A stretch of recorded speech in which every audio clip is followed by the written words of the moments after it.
A paz, igreja, uma boa noite. Convido a igreja até o livro de Atos dos Apóstolos, por favor.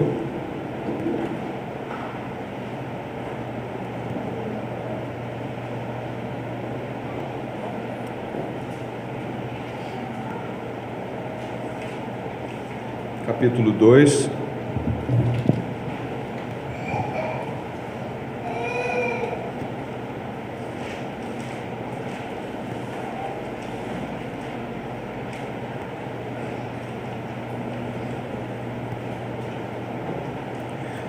Vamos ler do verso 42 até o verso 47. Atos dos Apóstolos 2, do 42 até o 47. Diz assim a palavra do Senhor: E perseveravam na doutrina dos apóstolos e na comunhão, no partir do pão e nas orações. Em cada alma havia temor, e muitos prodígios e sinais eram feitos por meio dos apóstolos. Todos os que criam estavam juntos e tinham tudo em comum. Vendiam as suas propriedades e bens, distribuindo o produto entre todos, à medida que alguém tinha necessidade. Diariamente perseveravam unânimes no templo, partiam pão de casa em casa e tomavam as suas refeições com alegria e singeleza de coração, louvando a Deus e contando com a simpatia de todo o povo. Enquanto isso, o Senhor lhes acrescentava dia a dia os que iam sendo salvos. Vamos orar, vamos ao Senhor em oração. Pai, em nome de Jesus Cristo, nós te agradecemos por ter a oportunidade de estudar as Escrituras nessa quinta-feira à noite, cientes, ó Deus, de que o nosso coração tem por iniciativa sempre estar mais aberto ao mundo do que ao Senhor. Por isso nós clamamos a que o Espírito Santo faça uma obra tamanha que aquilo que não nos agradava, nos agrade. De que aquilo que não nos abriu os olhos, agora abra. De que aquilo que não nos despertava, agora nos desperte. Nós pedimos que o Espírito Santo nos guie, como guiou o povo em todos os tempos. E pedimos que o Senhor faça essa maravilhosa obra aqui hoje, estudando o livro de Atos. Abençoa todos nós com a Tua presença, que aquece o coração, que apaga o pecado, que renova o espírito. Nós precisamos do renovo do Senhor essa noite. Nos ajude, Deus. Não nos permita de forma alguma retrocedermos na nossa fé. Em nome de Jesus. Amém.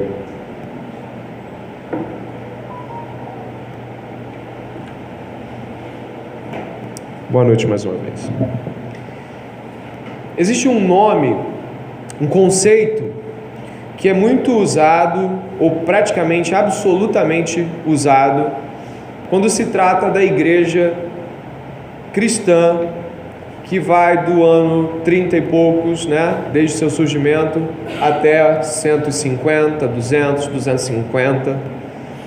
Essa igreja é conhecida pelos teólogos e chamada pelos teólogos como igreja primitiva. Já se ouviu esse nome, já falamos ele muitas vezes. Talvez o problema para usar um nome como esse seja de que, com o passar do tempo, a palavra primitiva assumiu um caráter diferente da intenção original. Primitivo hoje parece ser algo básico ou anterior àquilo que é suficiente. Homens primitivos desenhavam em cavernas e caçavam e nem sabiam onde morar. Algo, quando é dito primitivo, sugere antepassado, arcaico e até obsoleto. A palavra primitivo, então, ao longo dos últimos anos, os últimos 100 e poucos anos, ela assumiu um caráter diferente de quando os teólogos do século 16, 17, 18 usavam essa palavra antes do advento de Darwin, a evolução e tudo isso que a gente pode hoje chamar de visão moderna para o surgimento e origem da vida. Então, quando nós chamamos essa igreja de igreja primitiva, nós podemos comunicar algo às pessoas que talvez na mente delas lhes caiba muito mais para algo arcaico do que para algo que começou. A ideia de uma igreja primitiva, ela, se for levada biblicamente a sério, ela é, antes de mais nada, uma igreja de fato autêntica. Como diria o comentário de Lloyd Jones, que chama essa igreja de autêntica. Uma igreja modelo, não uma igreja perfeita, uma igreja emblemática, uma igreja referencial. Portanto, chamar a igreja que nós acabamos de ler e vamos estudar de primitiva pode nos gerar talvez alguns contornos complicados em entender essa igreja. A igreja que nós estamos estudando, ela não tinha, do ponto de vista cristão, como a gente conhece, nenhum referencial anterior. As sinagogas e o modo como as pessoas viviam até então era um modo diferente e absurdamente diferente do que nós lemos do verso 42 ao verso 47. A comunidade judaica, ela era extremamente preconceituosa e seletista nas suas relações. Nada que se parecesse com algo misturado com algum povo entrava. Como nós vemos no Pentecostes, a palavra de Deus é falada em várias línguas. Talvez você não tenha disso muita profundidade, eu até entendo se não tiver, mas os hebreus, inclusive, e muitas vezes, buscavam ler as escrituras em hebraico para que poucos entendessem, para que a palavra fosse entoada de tal forma que se percebesse a separação dos que são, dos que não são. Portanto, uma igreja como essa, uma igreja que escreve em grego koiné, e eu não sei se você entende a palavra koiné, mas a palavra koiné significa popular, o grego do povo, é uma igreja que já nasce quebrando uma série de perspectivas. Logo, se alguém naquele tempo ouvisse dizer que a eclésia de Jesus, e eu vou pegar alguma palavra aproximada da época e dizer, uma eclésia primitiva, vocês serão chamados de primitivos, eu acho que eles diriam assim, eu acho que vocês não têm noção da vanguarda que nós somos para o nosso tempo. A gente é tão diferente que às vezes pode parecer seita, e era assim que era chamada aos olhos de muita, seita do caminho. O que nós vamos ler do verso 42 até o verso 47 é um sumário lucano de como essa igreja vivia pelo menos naqueles 30 anos, desde o surgimento da igreja até a escrita desse livro. Então, do 42 ao 47, nós temos uma espécie de como essa igreja, desses 30 anos de evangelho iniciais, vivia. Então, vai usar primitiva? Sim, mas não use igreja primitiva como se ela fosse algo que depois se tornou evoluído, ou então algo que se tornou mais sofisticado. Não, é uma igreja autêntica. Lutero, Calvino e os reformadores, certamente se fizessem um culto em nossa igreja hoje, também teríamos algumas dificuldades em entender. O culto de Calvino levava muito tempo. Uma vez eu li a liturgia do culto de Calvino e ela tinha leitura do Decálogo, leitura de Salmos, tinha cânticos, depois cânticos de novo, um cântico em Salmo, a coisa ia lá para mais de 2h30 e o povo segurava de boa. Então, entender que a igreja que Calvino dirigia no século XVI era a igreja de Deus como nós, não é repetir o Calvino e o seu modelo, mas é naquilo que a igreja autêntica do século I tem a nos oferecer, perceber que Calvino também bebeu dessa fonte, que Lutero também bebeu, que os puritanos também beberam, ainda que se nós tentássemos fazer um culto puritano hoje não ia dar certo, porque somos de outro tempo e as perspectivas de comunicação são diferentes. Onde eu chego com esse prólogo e onde eu tento alcançar você? Nós vamos estar estudando agora a estrutura da igreja de Cristo, na autenticidade com que aqueles primeiros homens começaram, e não eram primeiros homens qualquer, eram os apóstolos, logo receberam pessoalmente a doutrina de Cristo, logo foram iniciados pelo próprio Jesus, e chamar essa igreja de primitiva vai dizer que a gente está no estado melhor do que eles, é realmente ferir a integridade das Escrituras. Nós não vamos fazer isso. Se é primitiva porque é onde começou, tudo bem, mas se é primitiva porque estamos mais, abandone o primitivo, fica com a igreja autêntica, fica com, como o Baxter poderia dizer, um cristianismo puro e simples, né? Entoado aí também pelas frases de C.S. Lewis, mas não uma igreja que ainda precisava de muitas melhorias. Não, era a igreja de Jesus. E se era a igreja de Jesus, tem todos os elementos que uma igreja de Jesus deve ter. E daí é que nós vamos nos comparar. Nós vamos olhar para essa igreja que Jesus fundou no século I e vamos olhar para essa igreja e nos ver se estamos de fato caminhando como ela foi iniciada, como ela foi plantada. Amém? Para entender isso, eu peço que você observe aí o verso 42, que vai começar logo e intimamente ligado com aquilo que já falamos semana passada, mas hoje nós vamos entrar muito mais profundamente nas palavras. Hoje a gente vai repousar sobre as palavras nesse estudo, né? Que diz assim: e perseveravam na doutrina dos apóstolos e na comunhão. Uma frase do Yaroslav Pelikan, a frase é magnífica, e ela parece desdobrar algo muito bonito que acabamos de ler. Diz assim a frase desse teólogo: doutrina cristã é o que a igreja acredita, ensina e confessa, enquanto ora e sofre, serve e obedece, celebra e aguarda a vinda do reino de Deus. Isso é doutrina. Ela não repousa friamente sobre palavras que eu gravo, mas ela está intimamente ligada e arraigada enquanto eu oro e sofro, obedeço e sirvo. E é ali que a doutrina está, e é ali que a igreja primitiva fazia eco até hoje, porque a doutrina era viva e eficaz. Daí nós partimos para algumas questões que envolvem a estrutura do texto. Por isso, quando nós estamos falando de estrutura do texto, quando nós estamos falando de como Lucas escreveu, não pense que ele escreveu a ermo. É importante que os cristãos possam entender que os homens da igreja do primeiro século escreviam e usavam os artifícios de escrita e linguística do seu tempo. Portanto, Lucas usa aqui o que nós chamamos de retórica clássica. Lucas, e aí Howard Marshall vai falar no seu comentário que Lucas faz uma coisa que outros caras não fizeram nas epístolas e tal. Lucas, ele deu pequenos espaços de parágrafos entre um pedaço e outro dos 3 primeiros capítulos de Atos. É como se ele terminasse uma história e começasse outra. Se você olhar para o seu texto, isso é um estudo que nós estamos fazendo hoje, você vai observar que o verso 41 termina com aquele advento do Pentecostes e do sermão de Pedro. Observe, por favor, peço que você repouse seus olhos. O verso 41 acaba no discurso de Pedro, aquela finalização, muita gente se converte. Repare que o verso 42 não está nem no mesmo tempo, nem no mesmo lugar, mas ele é uma síntese, ele é um sumário da igreja.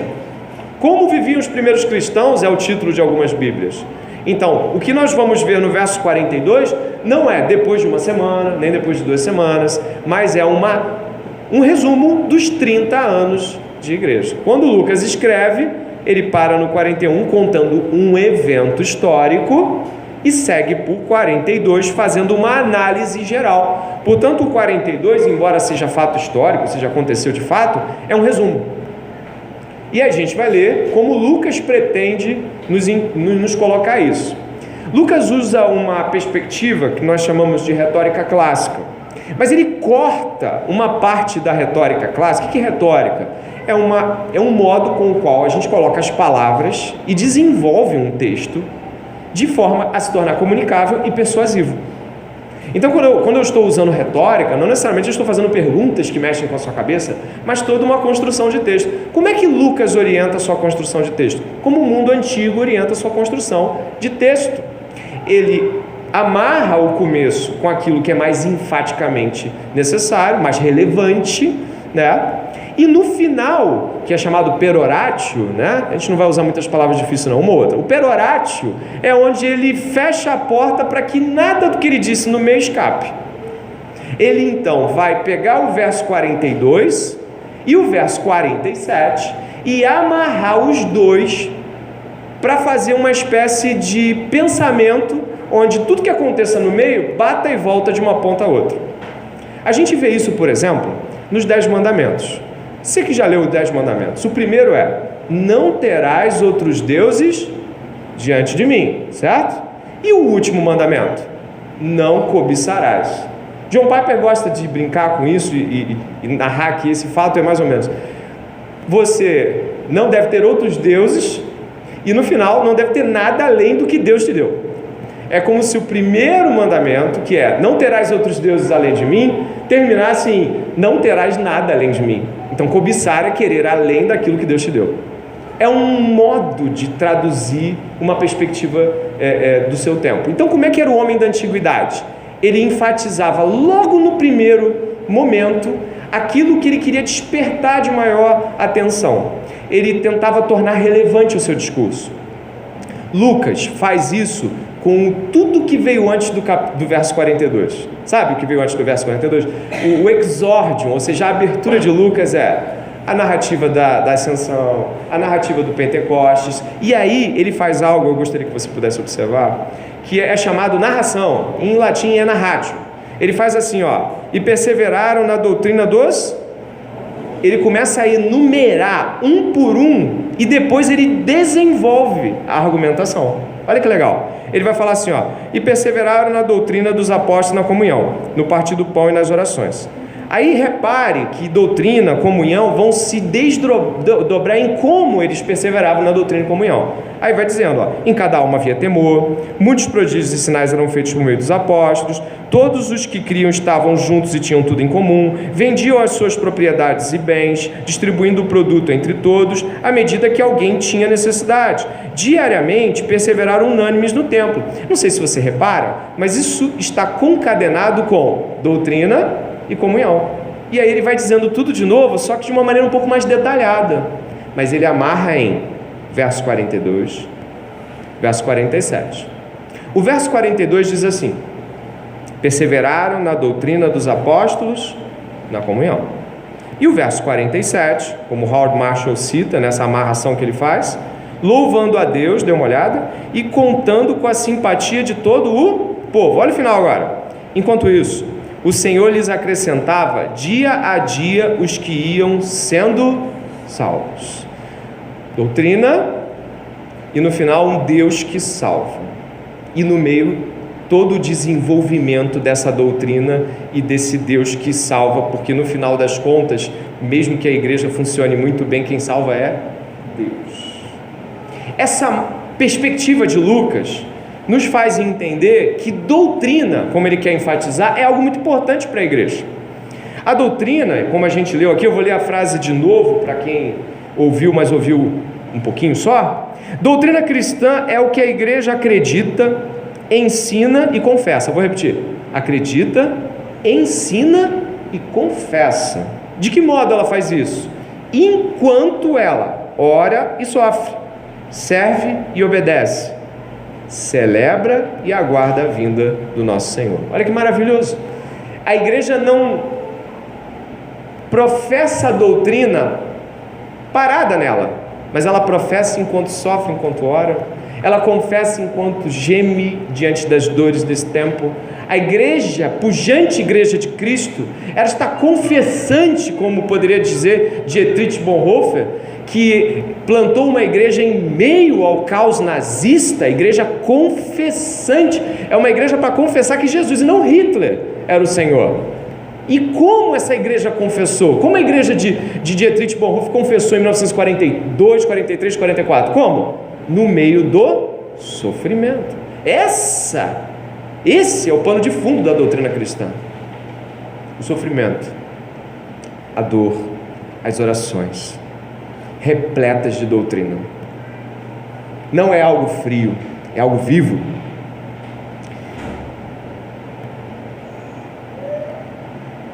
Kevin Van Hoosen, um autor interessante mesmo de se ler, diz em Encenando o Drama da Doutrina, diz no Drama da Doutrina, não no Encenando, mas no Drama da Doutrina, que a igreja é o teatro do Evangelho. Ele diz, e cita um ditado que diz: o púlpito dita a regra, e a igreja o exemplo. Então, enquanto o púlpito professa, a igreja confessa. Enquanto o púlpito diz é isso, o amém da igreja é atitudinal. A igreja não somente diz amém, a igreja vive o amém. A igreja vive o assim seja.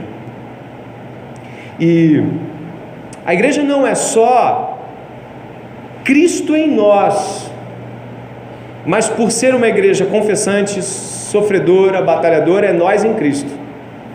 Esse conceito interessante sobre estarmos em Cristo, ele traduz outras perspectivas. Não sei se você já vai lembrar de algumas falas, até mesmo do apóstolo Paulo.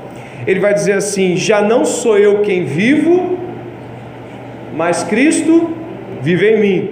Esse modo de ser paulino é o modo no qual Paulo fundamenta a sua verdadeira identidade na identidade cristã. Paulo, como qualquer um de nós, deve ter tido duras dificuldades com a identidade, porque todo mundo que vem para a fé cristã acaba redescobrindo sua própria identidade. Mas Paulo vivia na identidade de Cristo para descobrir a sua própria.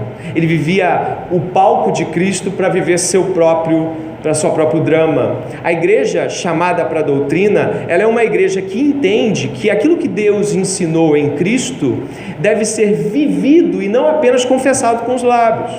Por isso os nossos desafios em entender o que vai do 42 ao 47 são de que, quando fala perseveraram na doutrina, não significa uma escola dominical, onde está todo mundo sentado o tempo todo, rabiscando e escrevendo. A perseverança aqui na doutrina, e a palavra grega é mais ou menos como arduamente e continuamente permaneceram, ela sugere um tipo de atuação exatamente como aquela frase do Yaroslav Pelikan, que é: eu estou ouvindo e sofrendo, eu estou confessando e obedecendo. A igreja vive assim a doutrina de Jesus. E nesse sentido, é bom entender que do 42 ao 47, você vai ter 3 questões, e aí eu pontuo para que você possa se estabelecer aí talvez numa percepção seguida. De 42 a 47, você vai ter a resposta de quem compõe a igreja. Do 42 ao 47, você vai ter a resposta de igreja para quê? Você vai ter a clara percepção de que tipo de prática é prática da igreja e que tipo de prática não deve ser prática da igreja. O trecho que nós estamos estudando define essas percepções mínimas. E a primeira, eu quero começar pelo último verso. Dê uma olhada em verso 47. Louvando a Deus e contando com a simpatia de todo o povo, enquanto o Senhor lhes acrescentava dia a dia os que iam sendo salvos. Qual é a primeira percepção que nós devemos ter aqui bem claramente? De que a igreja de Jesus se compõe de pessoas salvas. Isso pode parecer muito bobo, você fala assim: poxa, mas é claro que ela se compõe de pessoas salvas. Não, vou repetir: a igreja só pode ser composta pelos salvos. Todo cuidado que a igreja tenha em não receber um membro que não é salvo, todo critério que a igreja tenha em não receber um membro que seja salvo, é altamente aplicável, por exemplo, para um solteiro, para um rapaz ou uma moça, que vai esperar mesmo para olhar para aquela pessoa e ver se ela de fato pode compor uma família com ela.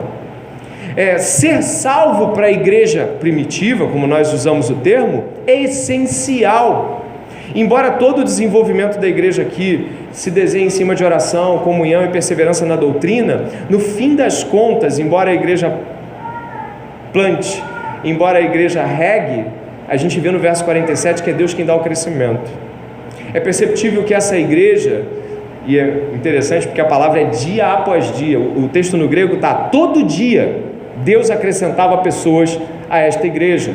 Já nos tira o medo de crescermos, né? Ai meu Deus, está chegando muita gente, será que a gente está fazendo alguma coisa errada? Não, Deus está acrescentando pessoas à igreja, que bom que Deus está fazendo isso, mas ao mesmo tempo que a gente não tem que ter medo de que a igreja cresça, a gente também não tem que se preocupar que nossos eventos... Vamos fazer uma campanha, porque a igreja está muito vazia. Vamos fazer uma campanha para aumentar a membresia da igreja, para a gente chamar pessoas para dentro da igreja. Isso não existe. O papel da igreja é pregar o evangelho. Deus acrescenta as pessoas que vão sendo salvas.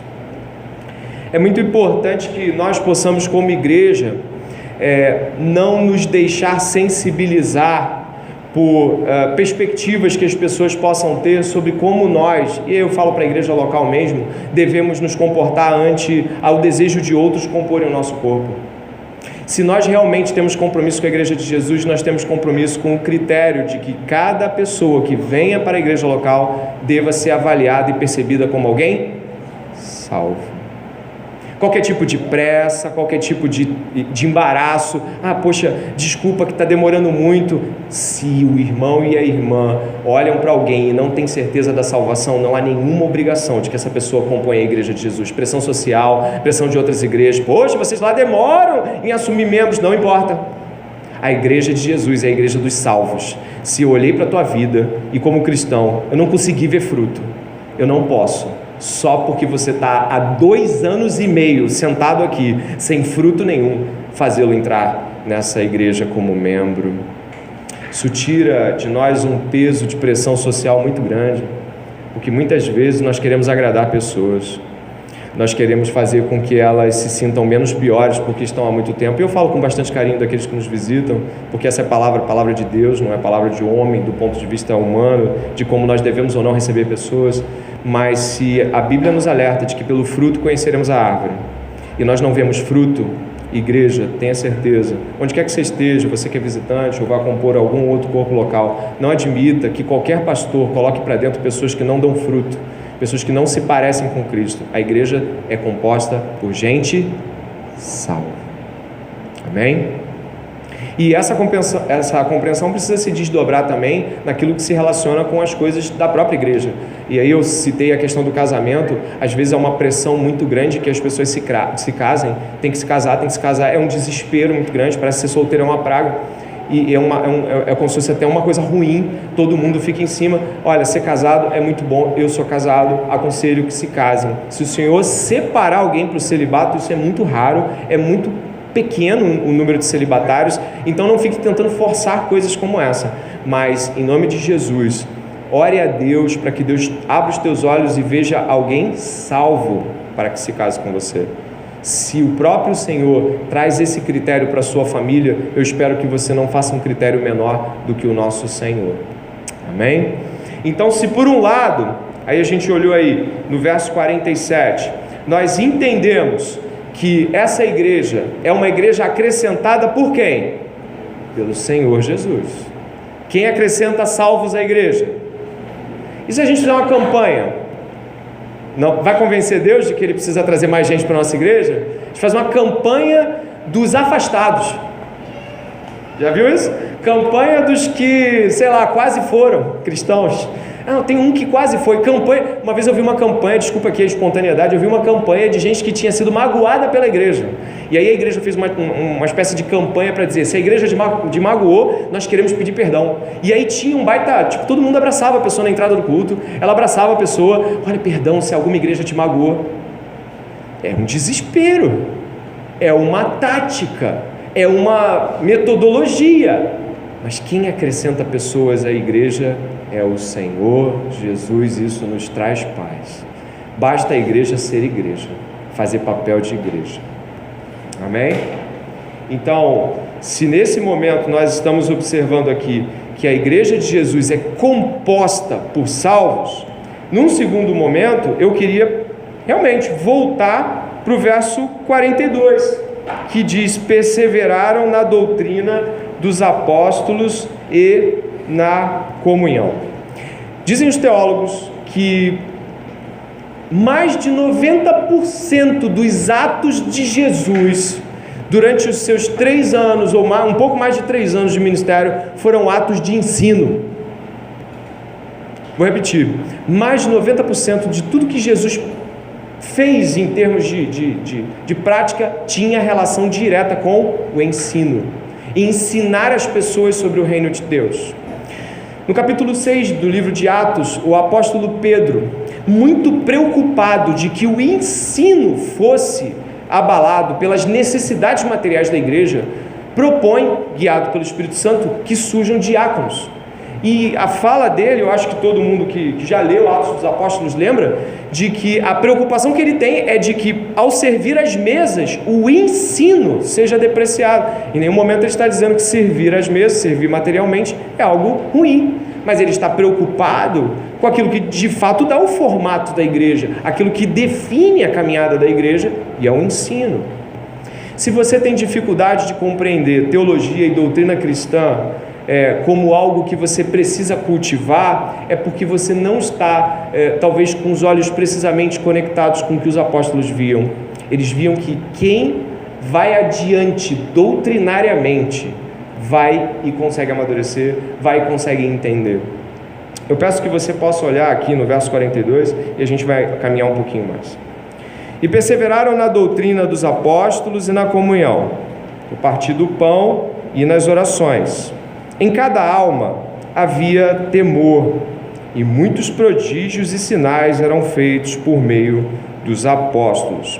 O verso 43 tem uma palavra que nos traz a lembrança, o provérbio, primeiro, que o temor do Senhor é o princípio do saber. Mas o que seria o temor do Senhor?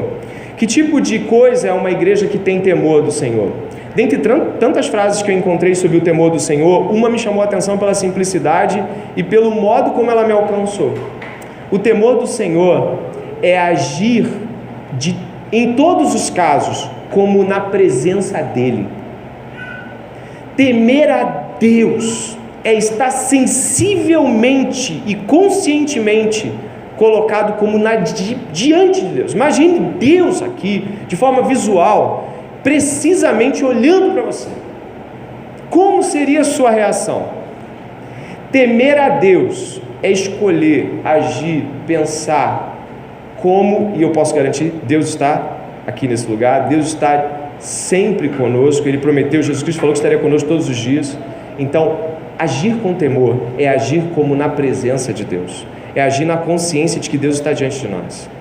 Quando nós tememos a Deus, nós pensamos no que vamos fazer e falamos, Senhor, não. John Piper, num dos seus pequenos vídeos antigos sobre explicações e frases que ele dizia, ele falou que muitas vezes ele deixou de pecar porque ele imaginou como seria estar pecando exatamente no momento que Jesus chegasse. E ele falou que muitas vezes deixou de pecar com esse temor de, Senhor, se tu me visse agora, toda uma carreira, e eu olhando para o Senhor cometendo esse pecado. E esse temor, ele era o temor da igreja do século I, deve ser o temor da igreja do século XXI, e muitas vezes é o temor que nos falta. É perceptível a falta de referência. Muitas vezes a gente vê pessoas orando, a gente não se importa, começa a conversar alto. Muitas vezes a gente está rindo enquanto alguém está louvando a Deus. Muitas vezes nós não percebemos que quando alguém está orando, ela está falando com Deus, está diante do trono de Deus, e nós nos comportamos como se nada tivesse acontecendo. Esse modo irreverente traduz claramente uma antítese à igreja do primeiro século. E pergunto e deixo isso no ar: tu é reverente? A tua atitude diante de Deus é solene? Eu uma vez contei aqui uma situação de um homem que na igreja anglicana tinha como único objetivo na liturgia ler. Ele lia o trecho, e nem era o trecho que ia ser pregado, ele era o homem que lia o trecho para abrir o culto. E ele se preparava uma semana inteira, lendo e orando, lendo e orando. Ele não ia interpretar, ele não ia pregar, ele não ia fazer nada, ele não ia fazer um comentário, ele só ia abrir a Bíblia e ler. E muitos são os relatos de pessoas que se converteram no ato da leitura. Ele, enquanto lia, o Espírito Santo derramava sobre aquelas pessoas. De que modo temos nos apresentado diante de Deus? De que modo, às vezes, a gente vai orar por alguém, a gente não dá um milésimo de segundo para... Peraí, deixa eu ver diante de quem eu vou estar entrando agora. A gente pega a Bíblia e lê como se fosse papel, ao invés de... Peraí, eu estou pegando a palavra de Deus. Senhor, tem misericórdia de mim. Tem misericórdia de mim. Então, quando nós estamos temendo a Deus, nosso senso de solenidade, nosso senso de reverência, o nosso senso de Deus estar diante de nós, de fato se altera, de fato vira outra coisa. Mais um pouquinho à frente, a palavra prodígios e sinais é exatamente a palavra que era dita de Jesus quando ele praticava seus milagres. É a mesma palavra utilizada em todos os evangelhos, demonstrando de que os apóstolos oficialmente davam continuidade ao ministério de Jesus. Um pouco mais à frente, aí já indo para o verso 44, diz assim: todos os que criam estavam juntos e tinham tudo em comum. Vendiam as suas propriedades e bens, distribuindo o produto entre todos, à medida que alguém tinha necessidade. Existem algumas coisas aqui que às vezes não se fazem perceber até que a gente olha. Por exemplo, o verso 42 usa perseveravam. O verso 43 diz em cada alma. O verso 44 diz todos os que criam. O verso 46 diz diariamente perseveravam unânimes. É perceptível que a igreja do primeiro século desejava estar junta todos os dias, de que a igreja do primeiro século tinha um compromisso com estarem juntos. Essa é a palavra que é usada, não sei como a tua tradução está, mas no verso 44 diz assim: todos os que criam estavam juntos e tinham tudo em comum. A igreja do primeiro século desejava estar junto. Muitas e não poucas vezes nos encontramos apenas nos cultos ou em momentos onde nós temos a oportunidade de marcar alguma coisa. Essa igreja buscava essa proximidade. Ela não era uma igreja entusiasmada, ela era uma igreja consciente. Essa igreja que buscava estar junto porque entendia a sua conexão em Cristo e como família de Deus.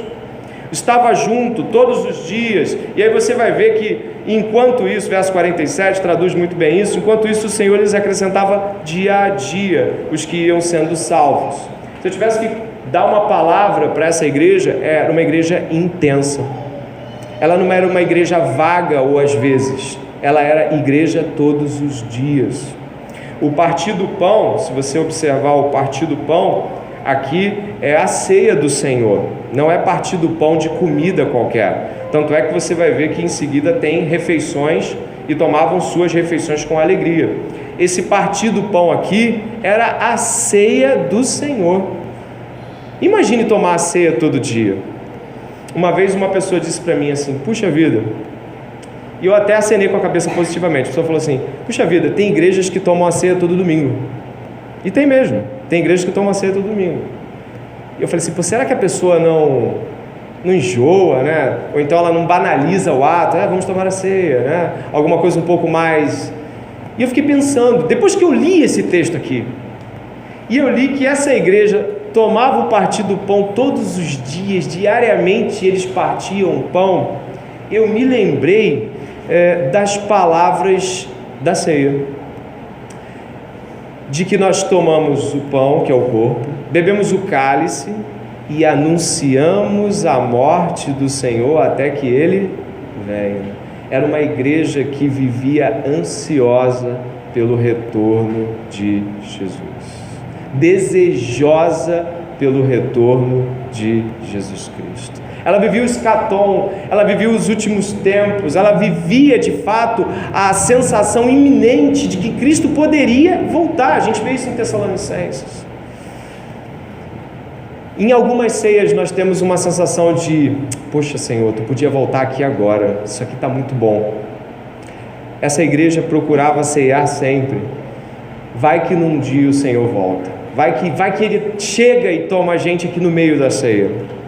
Fico pensando de que além dessa igreja ansiar pelo retorno de Jesus Cristo, ela tinha um desejo muito grande de que isso acontecesse quando estavam juntos, tomavam a ceia todos os dias ou muitas vezes durante a semana, desejavam estar juntos continuamente, perseveravam na doutrina, na comunhão, no dividir as posses e os bens.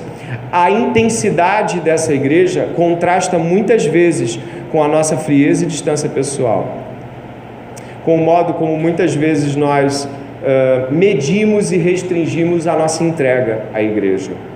Essa igreja se entregava totalmente e mutuamente, cada um aos seus membros. Eu tenho dificuldades hoje com pessoas que organizam o tempo da sua vida, e eu como pastor posso dizer que não são poucas pessoas, organizam o tempo da sua vida dando sobras de tempo à igreja, enquanto essa igreja aqui buscava estar junta todo o tempo. E não pense que isso não gerava desdobramentos complicados muitas vezes, negativos, talvez necessidades financeiras, talvez eles não fossem os mesmos trabalhadores de antes, mas eu garanto para você, algumas escolhas que nós vamos fazer pela igreja vão tirar nosso dinheiro muitas vezes do lugar, vão tirar o nosso tempo, o nosso conforto, vão tirar as nossas facilidades. Estar com a igreja é um santo prejuízo, de acordo com o que o mundo acha que é vantagem, mas é o grande privilégio que Jesus nos dá.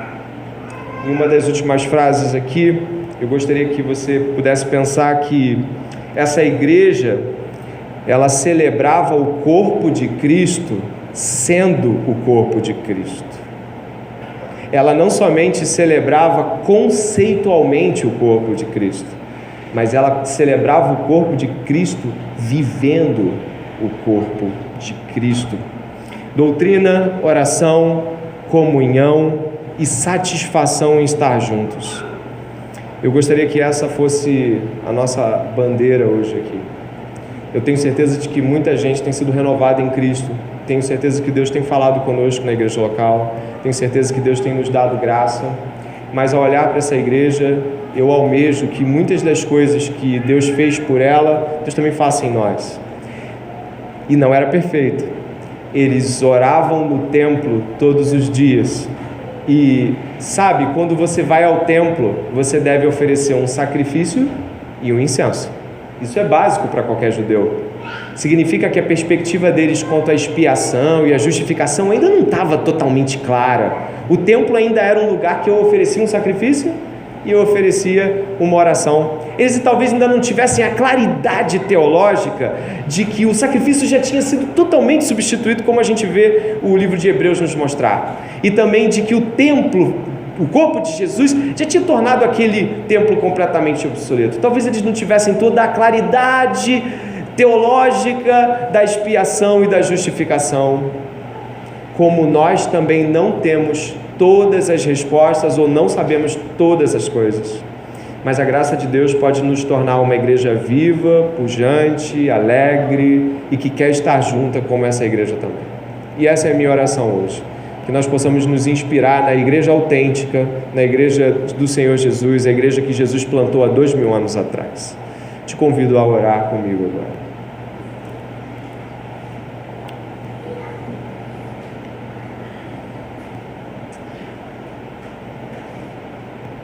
Pai, em nome de Jesus Cristo, pela graça do Senhor, nós temos recebido palavras que nos fazem entender as realidades do reino.